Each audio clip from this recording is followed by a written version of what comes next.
kasalukuyan na tayo sa Pag-asa, nakakaapekto na nga itong low pressure area sa may extreme northern Luzon, particular na sa may Batanes area.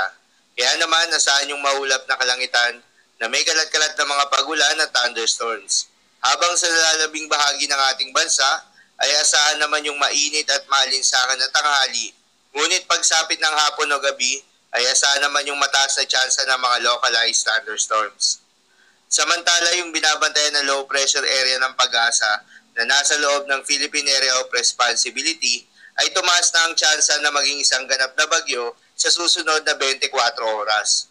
Huli nga itong namataan ng Pag-asa sa layong 560 kilometers, silangan ng Itbay at Batanes. Kung magiging bagyo man ito ay papangalanan nitong bagyong Hulya ng Pag-asa. Inaasahan nitong makakaapekto sa bahagi ng Northern Luzon sa mga susunod na araw. Ayon naman sa Japan Meteorological Agency, lumakas na ito at isa ng ganap na bagyo o tropical depression ang binabantayang aktibong low pressure area ng Pag-asa sa silangan ng Batanes. Bukod sa low pressure area nga sa silangan ng Northern Luzon, dalawa pang sama ng panahon ang namataan sa labas ng Philippine Area of Responsibility at isa sa mga ito ay isa ng bagyo. Yung tropical depression nga na ito ay huling namataan ng Pag-asa sa layong 2,610 kilometers silangan ng Central Luzon. Taglay ang lakas ng hangin na umaabot sa 55 kilometers per hour at pagbugso ng hangin na umaabot sa 70 kilometers per hour. Kumikilos ito sa direksyon ng north-northwestward sa bilis na 10 kilometers per hour. Nananatiling malayo ito sa ating bansa kaya naman asahan na wala itong direktang epekto sa anumang bahagi ng ating bansa. Mababa naman ang tsansa nito na pumasok ng Philippine Area of Responsibility sa mga susunod na araw. Habang yung isang low pressure area naman na nasa may labas din ng Philippine Area of Responsibility ay hulingan namataan ng Pag-asa sa layong 1,710 kilometers silangan ng Central Luzon.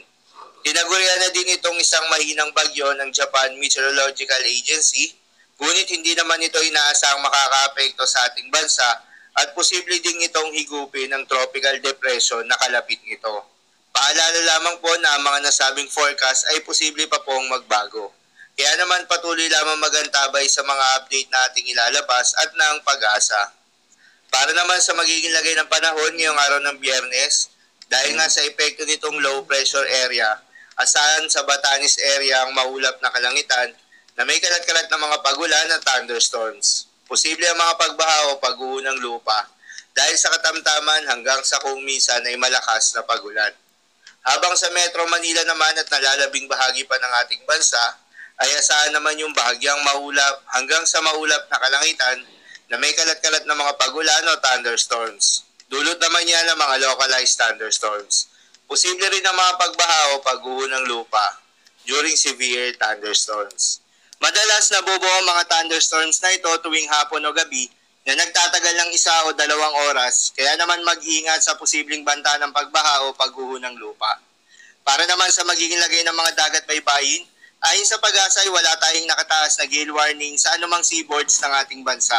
Kaya naman malayang makakapamalaot yung mga kababayan nating mangingisda at yung may maliliit na sasakyang pandagat